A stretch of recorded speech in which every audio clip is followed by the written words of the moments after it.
Welcome to the Moviegoers Society podcast, brought to you by Nerdtropolis.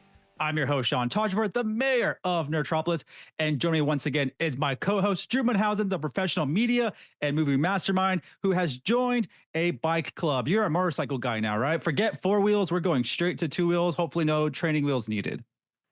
I asked to join. I was promptly turned away. I don't think I have the cool enough energy for, any kind of biker gang, unfortunately.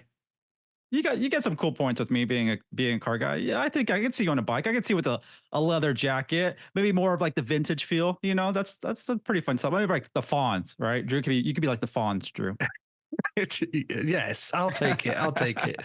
You saying that I have some sort of cred, could get it. That's the nicest thing anybody's ever said to me. So I appreciate it. Like the kids say these days, you got some riz, buddy. You got some riz. I'll take it. I'll take it. Well, I'm excited we're back. I feel like we've been back on track since the last episode, but we've both been very busy and excited to touch point on a little bit about that. But in this podcast, we do dive into the world of cinema, exploring everything from beloved classics to the latest blockbusters. And today on episode 56, we're on the road to episode 50, and we're going to hit the roads with the Bikeriders. Super excited to be talking about this film. But before we get into all of that, I want to make sure you can connect with us online. You can find me on every single social media platform at Shantaj. Follow Nerdtropolis at Nerdtropolis, and make sure to visit nerdtropolis.com for your daily dose of movie news, reviews, interviews, and trailers. And Drew, where can they find you when you're not contributing to Nerdtropolis? Yeah, you can find me at Drew Munhausen on all the different social media platforms. Of course, here on the Moviegoers Society, and also weekly at Fresh Out the Podcast, where we've been talking a lot of video games lately. There's all the Summer Games Fest and the Xbox Game Showcase, and then the Nintendo Direct last week. So there's been lots of video game stuff to talk about. But that's why I'm glad that you and I can sit here and talk in depth a little bit more about the movies.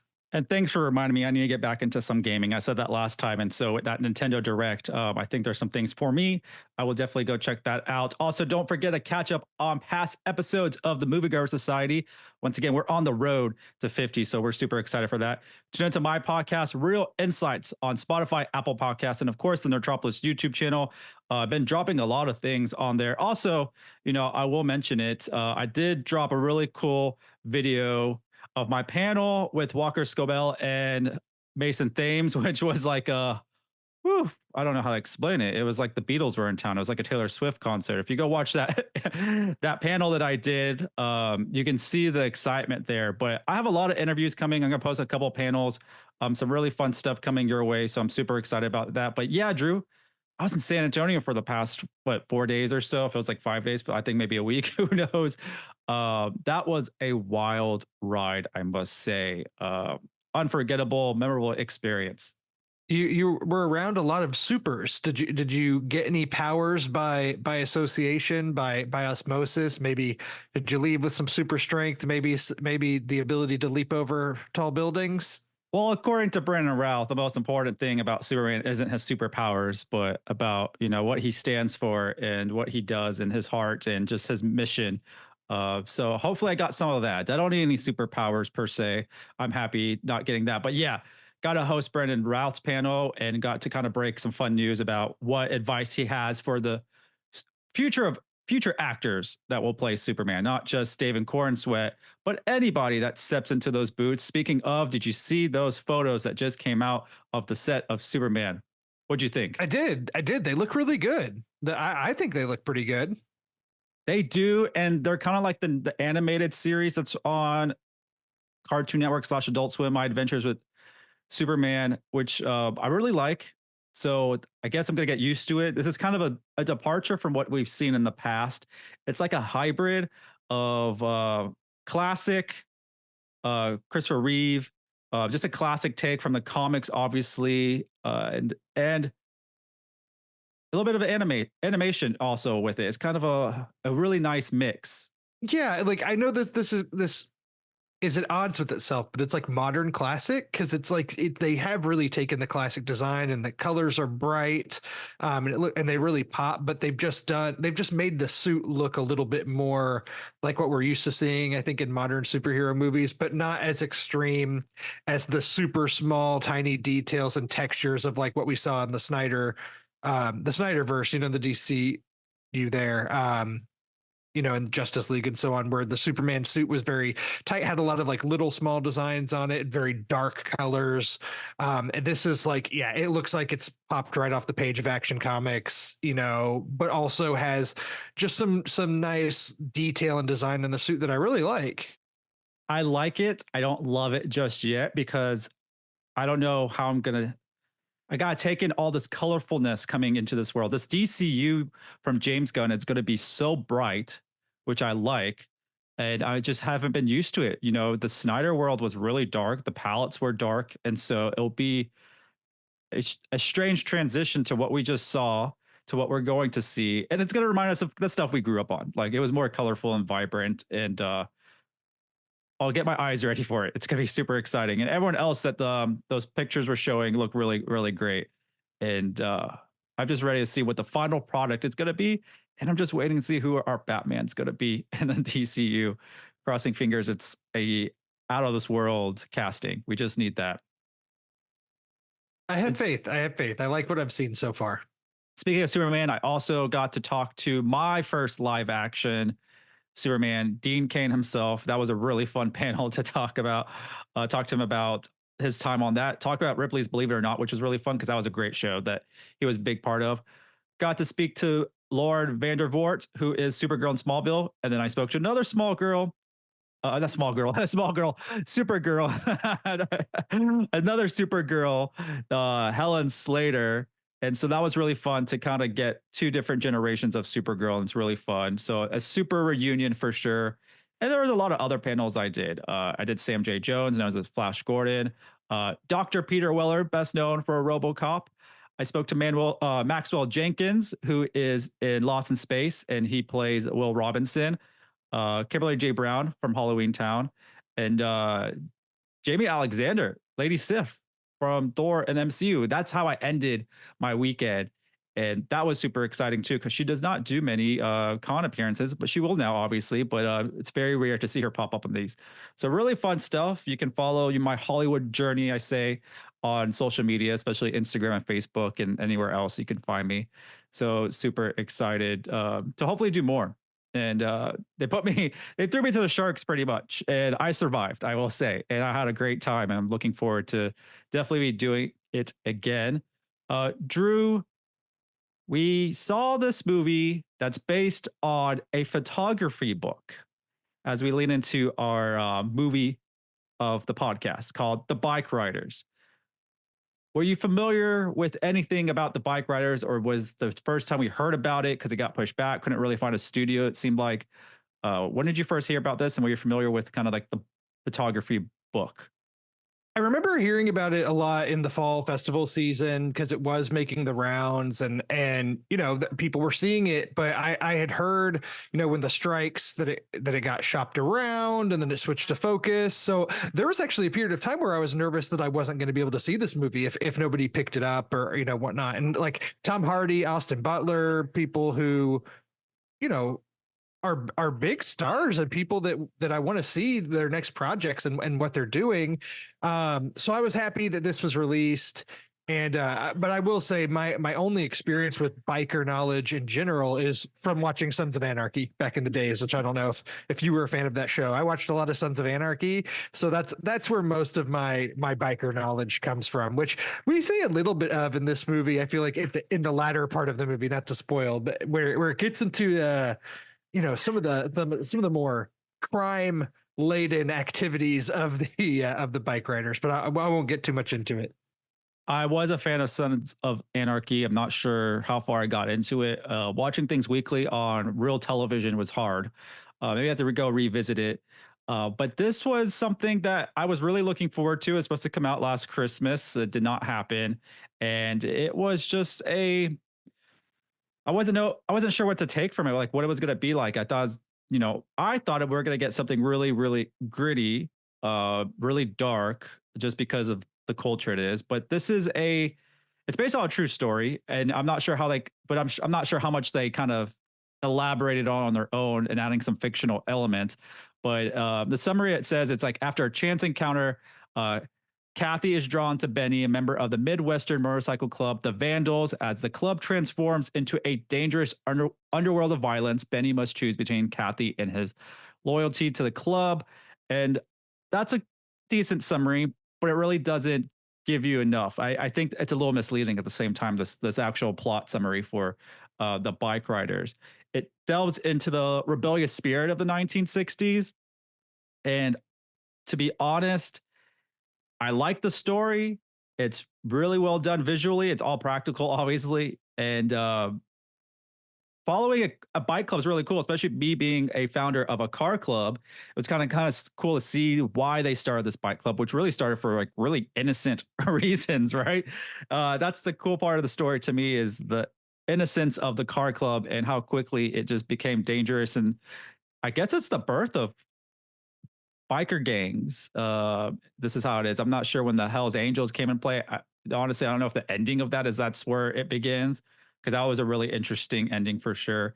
But it does showcase the evolving dynamics within the club and the struggling members. I will say this: Jodie Comer, wow, just really, really wow. I think without her, the movie wouldn't be anything. And this is like her telling the story, which is really cool. I found that interesting. It was her really telling the story to the reporter and then them kind of playing it back and him wanting follow-ups and stuff like that.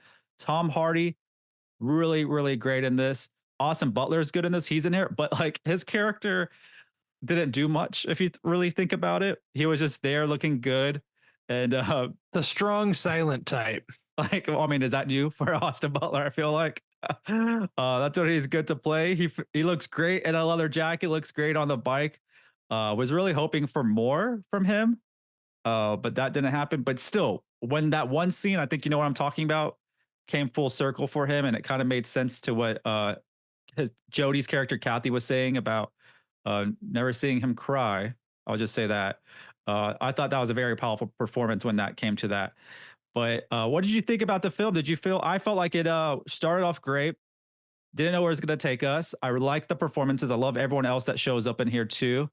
Uh, and then it kind of just dozed off a little bit, and I didn't know how to make of it. And then it kind of picked back up. I think it's a rated R film. I didn't feel it being rated R. I feel like it was could have been leaned more into it.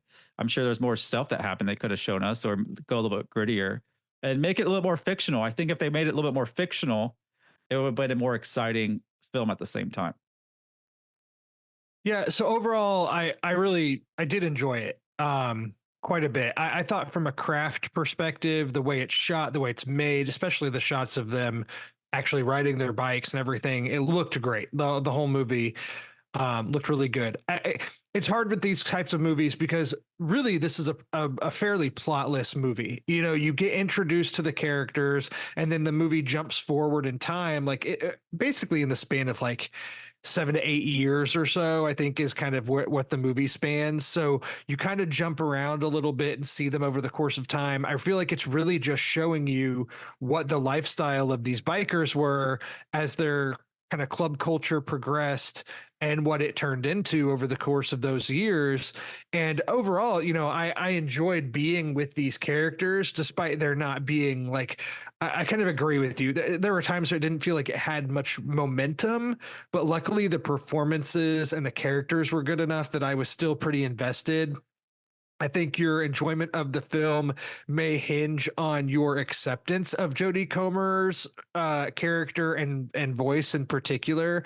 I did listen to an interview with the director where he talked about it, and apparently, like if you play a recording of the actual character person that she's based off of, and you know she's basically doing a perfect replication of that person's voice. So but it's a very strong Midwestern accent. It when you first hear it, you're like, okay, this is what we're doing here. That okay, I'm with it, and I was able to accept it. And I thought her performance was very good as well. Austin Butler's just kind of being Austin Butler. He's very very quiet in this movie. Like I said, the strong silent type. He's not doing the Elvis drawl. He's not doing a Stellan Skarsgård impression like in Dune Part 2. He's very much just being Austin Butler. Here's Benny.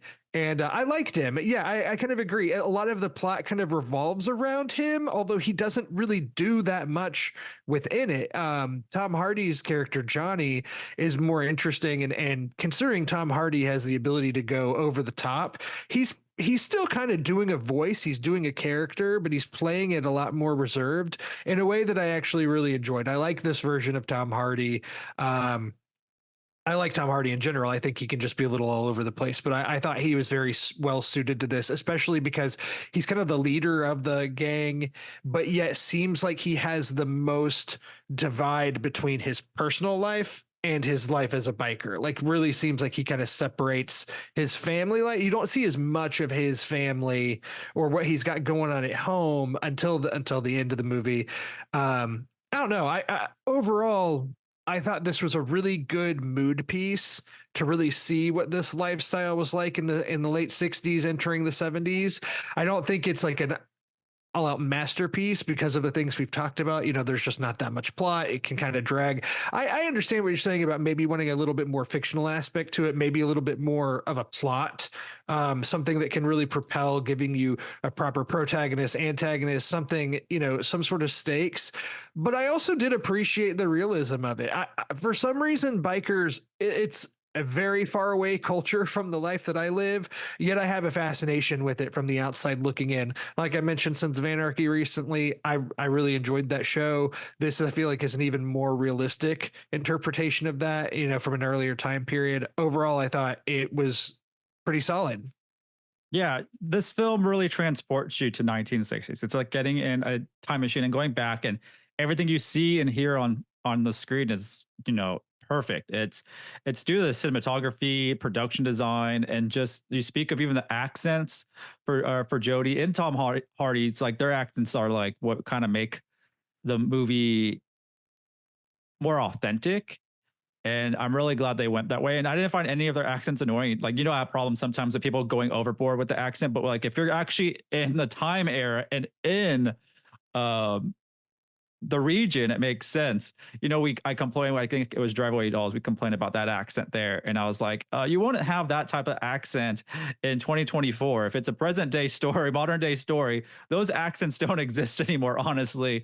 So that's why I thought that was unbelievable. But these accents are really believable, and so are the performances. I do wish we saw more of Tom Hardy's life because I think it would show more meaning to just his journey, and a lot of things that happen maybe would have more, not higher stakes, so you would feel it more, I guess, for him at the same time, because we don't really see much of that life of his, and I don't know why they didn't really show us that, because he was the creator and leader of the Vandals. But I love seeing that bike culture. I love seeing that time period. There's not a lot of films anymore that really take us back to the 60s or even the 50s, and I kind of want to see more of that. And hopefully we can get more stories from that time era. Yeah, we just don't get much of it. But I did feel it was sluggish. I just was like, where are we going with this? And I don't know how long it was. It didn't really feel long. It was just sluggish at times. But I anytime did Joe, think it kind of dragged a little. Like, you maybe could have slimmed it down a little bit. I think it's under 2 hours, but like just under 2 hours. but whenever Jody or Tom are on, it's great. It's I guess the other aspects where you're just hanging out or just not doing much. But also I want to shout out Michael Shannon and Norman Reedus for being in this film and really being the fun characters in some way in this film. And I kind of wanted to see more of them. I think we didn't get enough of them. Michael Shannon's in quite a bit, but I wanted to see more of him. Norman Reedus popping up was really fun, and they really enhanced and made it more believable at the same time because they definitely look the part. I can say that. Yeah, this movie is kind of a character actor's dream. Michael Shannon, Norman Reedus, as you mentioned, Boyd Holbrook pops up in this. Mike Feist, who was just recently in Challengers, he's plays kind of the photographer that's following them around doing the interviews and such. So I liked seeing him too.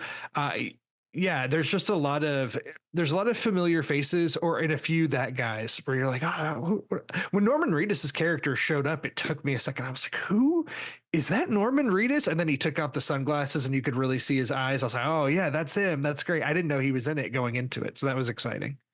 Yeah, that's really fun stuff. Did you have any itches after this to go maybe get a bike? Not too much, but like, did you get like, I was like, oh, maybe maybe I might look into what it takes to get a motorcycle. Any type of persuasion from this film? No, unfortunately not. I've never ridden a motorcycle before. I do have at least a curiosity to just see what that feels like. I think I'm a little bit too intimidated by it and the dangers of it. I hate to sound boring, but I think I'm just too safe. I play it too safe. I'm a four-wheel guy. You can't put me on two wheels, and I really like having a roof when I drive. And I I like all the agree. protection I can get, especially in modern times. But I would love to know where they shot this film. I guess that's an easy search to find later on. But I just thought wherever locations they were at for this looked real. It didn't look like they were on a movie set, or just in a studio. I feel like it was all authentic, from the roads to the homes to the interior shots to the bar. I mean, the bars were really cool to see. And then obviously the park was real. So I'm curious of where that park is because they were there a few times. And I kind of want to see more from this director. What has this director done? Oh, In Jeff that? Nichols. He's done a few. It's actually been about 8 years since he made a movie, but he did the movie Loving, which starred Joel Edgerton and Ruth Nega, and I believe she actually got an Oscar nomination for that movie. But Mud and a few Take Shelter, and he's worked with Michael Shannon a lot.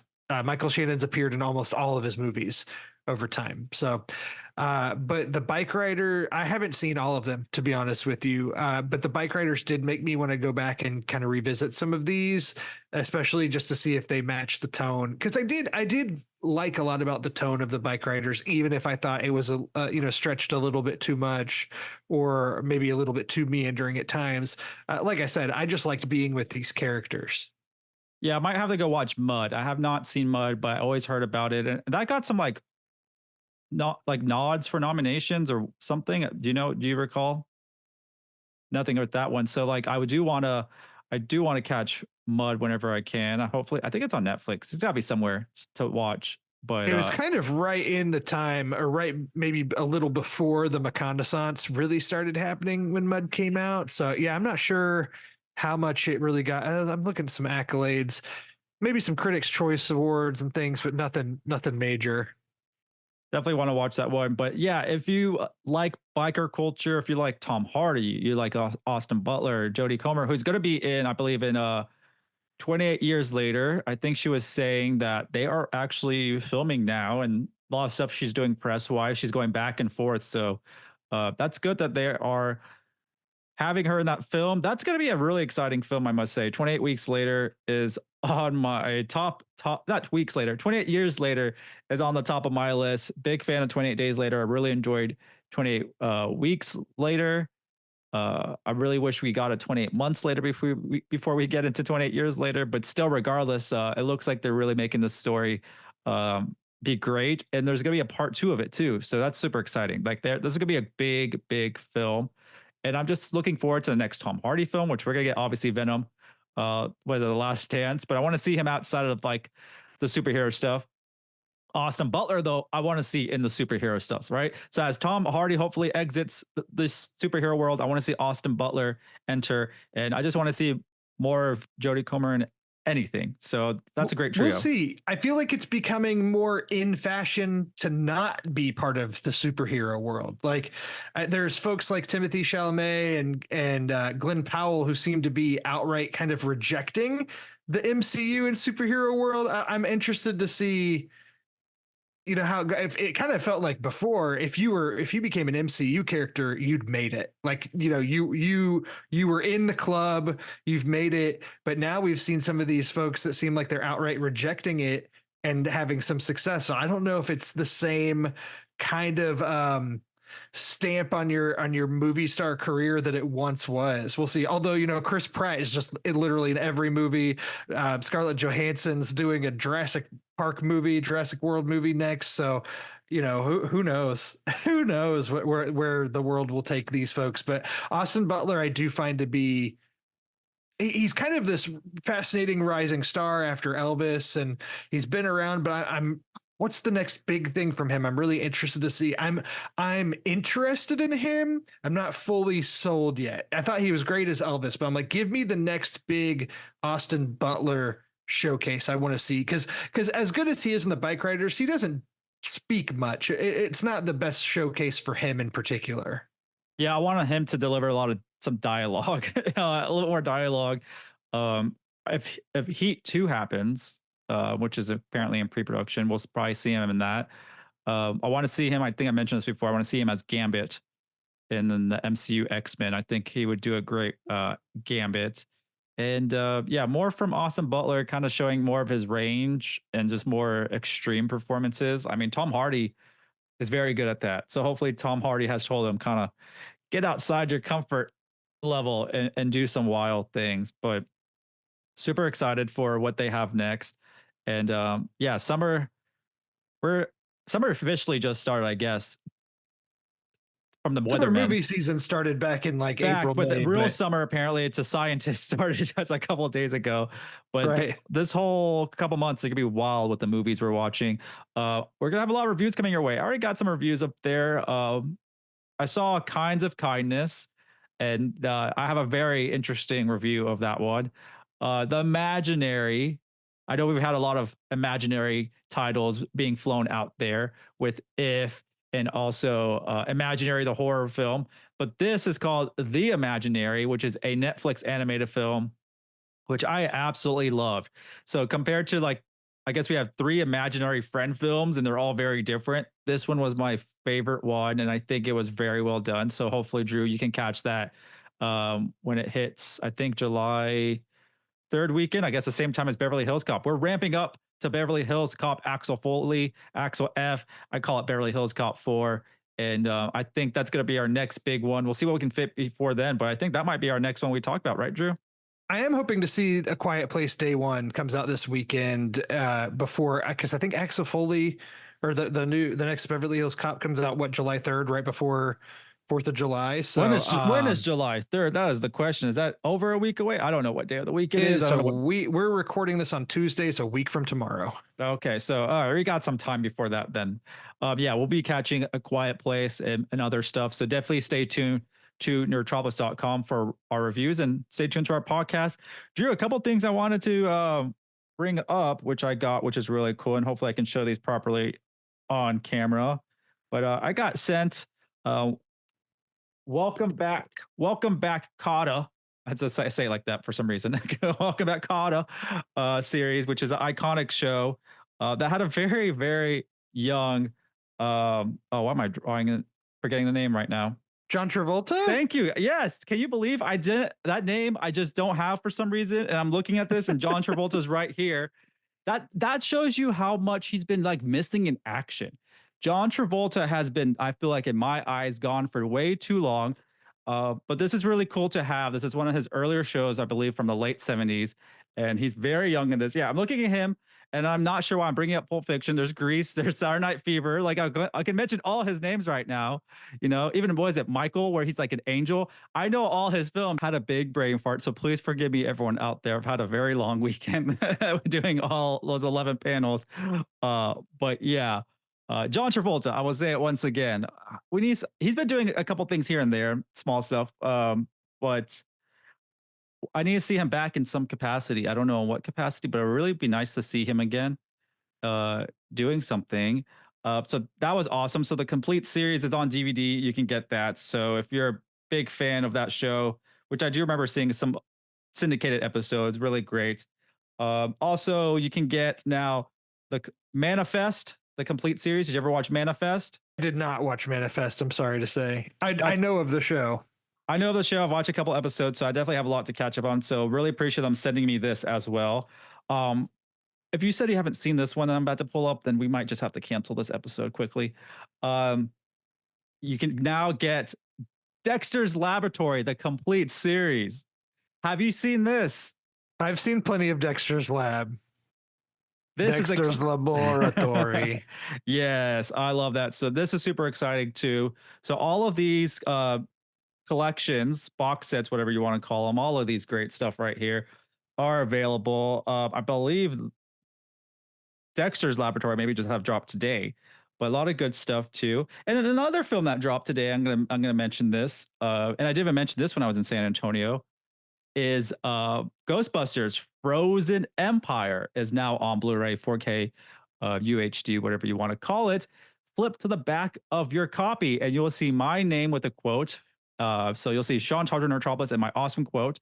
And I got to tell Ernie Hudson himself in person in San Antonio when he was there, who I interviewed for Quantum Leap and for Ghostbusters Frozen Empire. So it was really great to catch up with Ernie again and kind of tell him some of the biggest things, career highlights, I would say, and a lot of highlights for Nerdtropolis. So I was super excited about that. I already bought a couple copies of that, so I can probably frame them, frame one of them at least, and have it for that. But we're gonna have a busy, busy summer. Talk about movies, and I'm super excited to really be cooled off while watching these movies. It's so hot out here, and just to be in the theaters and enjoy some good times. A lot of big blockbusters coming. For all you tuning in, don't forget to do subscribe to our channel and share all our Nerdtropolis content. I'm sharing so much stuff on the daily. It's wild. So just keep looking for that. A lot of great stuff coming your way. Drew, what are you still looking forward to for the summer before we sign off? I think it's finally time to set sights on Deadpool and Wolverine. We're past Inside Out 2. Despicable Me 4 comes out next week, and I'm sure that's going to be huge for kids, but I think I can finally really start looking forward to Deadpool and Wolverine. Yes, the excitement is high. When I talked to Walker Scobell, Percy Jackson, he did the Adam Project with Ryan Reynolds, and the reason he got that role is because he did a whole Deadpool 2 monologue, and they're like saying, "Oh, he's gonna be like, was it Kidpool or whatever you want to call it?" I asked him, obviously, I don't know what type of answer it really was, but he says not yet. I was like, "Are you gonna show up maybe in there?" He's like, "Not sure, maybe." Not. He didn't say maybe per se. I'm not gonna put words in the mouth, but it was saying no one has called him yet to do anything, but obviously if it happens, he will. And there's still time to do things. They can always insert little things, not real scenes, but maybe even a mid credit, end credit, when the credits roll, some gag scenes with him and something. There's a lot they can do if they really should try to figure out if they can put him in there. So that'll be exciting. Real last thing, do watch that panel I did with Walker and Mason, because Mason is going to be Hiccup in the live action How to Train Your Dragon. So that's super exciting to talk to him about that. They just finished filming that. Gerard Butler returns to be voicing his father as well. So that's super exciting. Kind of get some early news and reaction about the live action How to Train Your Dragon. But once again, Drew, where can they find you? You can find me at Drew Munhausen on all the different social media platforms, weekly at Fresh Out the Podcast, and of course here on the Moviegoers Society show, where you will find me indoors at movie theaters, seeing everything I can to get out of the Houston heat. I like your take on it. It's, stay indoors, go in the AC, go see a movie. Why not? Yeah, it's the best time to do so. But thanks again for joining us for another episode of the Moviegoers Society. Once again, I'm Sean Tajipour, the mayor of Nerdtropolis, and we will see you at the movies.